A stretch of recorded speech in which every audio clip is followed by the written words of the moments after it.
professor Keiler e você está no canal H de História. Me conta uma coisa aí, você já se inscreveu aqui no canal? Então aproveite agora e se inscreva aqui, curta esse vídeo, badala o sininho que você vai ficar por dentro de muitos vídeos sobre história.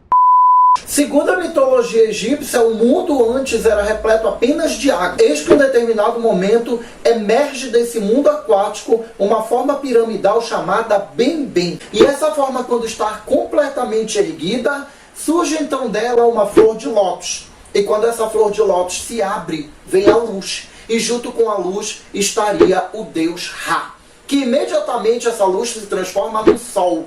E aí nós teríamos então o deus Ra trazendo a luz e ao mesmo tempo trazendo a sua maior representação, que seria o sol. Acontece que o deus Ra, quando surge, ele também vai trazer outras transformações. Ele seria então responsável pela criação dos primeiros deuses. Aliás, os deuses eles são representados por gerações. O deus Ra seria então a primeira geração de deuses. Haveria então a segunda geração, criada por Ra, representada então pelos deuses Shu.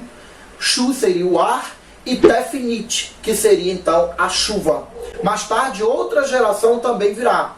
Da criação então viria Jeb, que seria a terra, e Nut, que seria então o céu. Essa divisão entre céu e terra fez surgir então os primeiros seres humanos, também criação de Ra. Ele cria a vida, ele cria a humanidade. Ele também vai ser atribuído ao seu poder a criação de outros elementos que foram dados à humanidade. Seriam, por exemplo, os bois, as cabras, o leão, o crocodilo e, principalmente, uma grande atribuição a ele foi a criação do rio Nilo. E esse daí seria o maior trunfo do deus Ra. Osíris é o mais popular de todos os deuses egípcios. A ele é atribuído também outras criações. Ele faz parte de uma outra geração de deuses. Entre esses deuses estariam então os netos de Ra. Eles viriam em seguida ao deus Jeb e também Nut, que deram origem a Osíris, a Ísis, Sete e Nefte. Então nós teríamos aí Osíris destronando mais tarde Ra e se tornando o primeiro deus faraó, aquele que vai governar, aquele que vai ser supremo, aquele que seria então o responsável por toda uma administração da vida na terra. E aí, a partir desse destronamento, Osíris casa com Ísis, e esse casamento seria a contragosto dos seus irmãos Sete e Nefte. Nefte queria muito que Osíris tivesse casado com ela, e Sete queria casar com Ísis.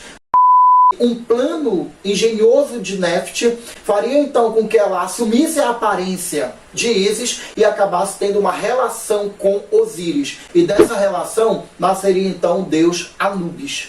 Sete se tornaria então o parceiro, casaria então com Nefte. E Osíris ficaria então com Ísis. Osíris se tornou o que a gente chama de Deus do Baixo Nilo, aquela região do Baixo Egito, aquela região onde tem o delta, a região mais próspera, a região que desenvolveu mais por conta de ter mais fertilidade.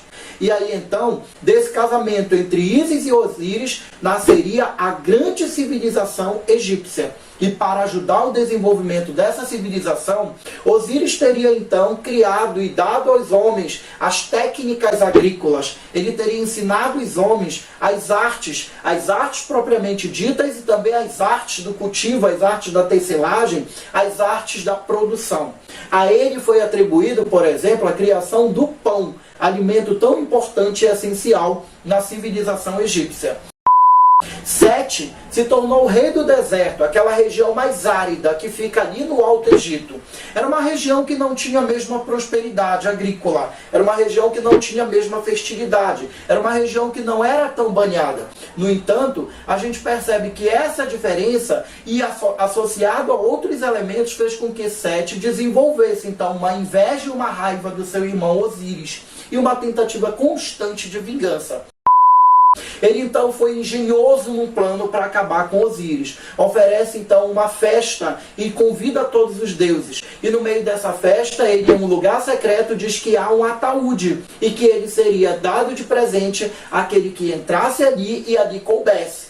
Osíris então resolve experimentar. E quando ele entra nesse ataúde, ele percebe que aquilo era uma emboscada. Sete então fecha o ataúde e joga no rio Nilo. E ele acha a partir de então que se livrou de Osíris. Quando Ísis percebe o que aconteceu, ela chora desesperadamente e corre para buscar seu amado. Todo esse choro atribui-se às cheias do Nilo. Acredita-se diante da mitologia que as lágrimas de Ísis acabaram enchendo o rio Nilo. E isso daí seria uma lágrima que gera uma água que traz fertilidade. A partir daí então, todas as vezes que o Nilo enchia, acreditava-se que aonde aquelas águas tocassem, aquele solo ficava fértil. O que de fato vai ocorrer, o que de fato é uma realidade, mas uma realidade que seria atribuída à ação da deusa. Essa busca desesperada fez com que o Sete tomasse uma outra atitude. Ele encontrou primeiro o ataúde e resolveu então cortar o corpo de Osíris em 42 pedaços que foram todos espalhados no Nilo. É importante dizer a vocês que os egípcios acreditavam na vida após a morte, que a alma poderia voltar novamente para o corpo, mas para que isso acontecesse, o corpo deveria estar inteiro e bem preservado. Cortar em 42 pedaços significa exatamente impedir que Osíris voltasse à vida. E aí é nesse momento que Ísis, desesperada, consegue a ajuda de Anubis. E Anubis, junto com Ísis, consegue então recolher os 42 pedaços desse corpo. E vão então juntar esses pedaços e mumificar o corpo de Osíris. Com o corpo completo e mumificado, seria possível então que Osíris voltasse à vida. E foi realmente o que aconteceu. Mas Osíris não vai voltar para uma vida junto com esses deuses. Ele passa então a presidir um tribunal, que seria o Tribunal dos Mortos. Nesse tribunal, então, que ele se tornaria o juiz dos mortos, a principal autoridade, passariam todas as almas, ao morrer, para um breve julgamento. É importante a gente dizer que antes de ser destinado a esse juízo dos mortos, ele também acaba tendo um filho com Ísis. E esse filho seria o deus Horus. E a ele foi dado, então, a função, o dever de vingar seu pai, destronar Sete e restabelecer o poder do Egito. Esse período que Sete governou sozinho é um período que coincide, segundo a mitologia egípcia, com uma série de catástrofes, alguns acidentes naturais, algumas escassezes, algumas secas, alguns problemas de produção e algumas tristezas e algumas dificuldades que assolaram o Egito Antigo. Quando Horus briga com Sete pelo trono, em uma briga que, segundo a mitologia, nós teremos aí décadas no do tempo dos homens, seriam contadas décadas, nós vamos ter finalmente uma luta final. Nessa batalha final, Sete consegue então arrancar o olho de Horus. Mesmo sem o olho, ele consegue vencer Sete. Mais tarde, a deusa da morte vai colocar esse olho de volta. E esse olho passa a ser um amuleto de sorte, de superação e de vitória nas principais batalhas. Essa vitória de Horus, ela significou a vitória do bem contra o mal. A superação das dificuldades. Haja vista que o Egito voltava a ser um Egito próspero. A natureza parece que colaborou nesse momento e voltou a garantir a fertilidade e a prosperidade.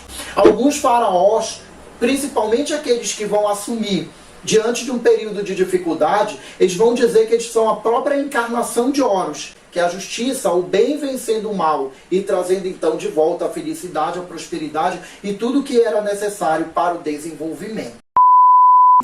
Se você gostou dessa aula, então clica aqui que você gostou, compartilhe esse vídeo com seus amigos, se inscreva no canal, fortaleça aí o canal pra gente, ajude o canal a crescer. E o canal H de História mais uma vez agradece a sua presença por aqui. Valeu!